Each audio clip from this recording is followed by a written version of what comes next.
Secretary of State Mike Pompeo announcing that North Korean leader Kim Jong Un is ready to allow inspections of key missile tests within the rogue regime. The two also discussing plans for a possible second summit between the two countries. Now, joining me now to discuss more, retired Lieutenant Colonel Daniel Davis, defense priorities military expert. And it's also baffling to me when I read some of the commentary between Mike Pompeo's meeting with Kim Jong Un of North Korea and his meetings with the foreign minister of China, Wang Yi. It seems like he got a warmer reception in North Korea than China.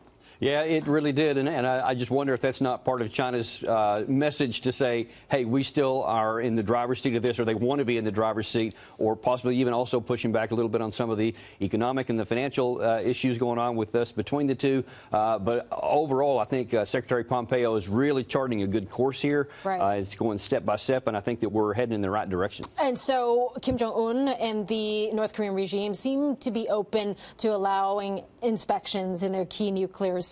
But I feel like we've been here before. Six-party talks in the 2000s, 1990s, with the try to re-engage in diplomacy. It feels like we haven't gotten that far.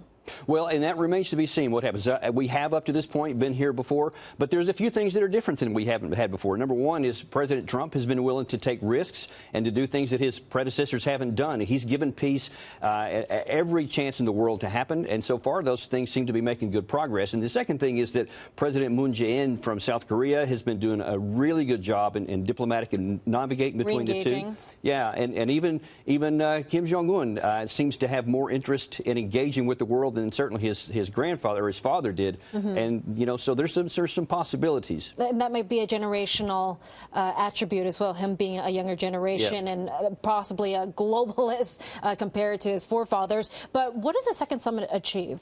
Well, I think that what you're going to need to see, and the reason I think they didn't put a date on it yet, is I think that President Trump is going to say, before we meet again, I'm going to need some more firm outcome, whether that's a list of all the nuclear sites, whether it's something more tangible in terms of something else being dismantled. I don't think another just communique about good intentions is going to be enough. So I expect that there'll be a little bit more in the next one. And what about the testing exchange between Pompeo and the Chinese foreign minister? Because, you know, most of the hard currency, in fact, 90% of North Korean trade is with China. Don't you need China on side to force some sort of, I guess, accountable outcomes with North Korea? We do, in fact. We absolutely have to have that. But I think that I haven't seen behind the scenes what's been going on, but I expect from what we have seen from Pompeo is that he's a hard, tough negotiator. He is not going to give in on something. I'm sure that China's trying to press the issue to get something they want, and it doesn't look to me like Pompeo's going to be flustered by that. Okay, so I guess they're at a standstill then. You talk tough, I talk tough as well.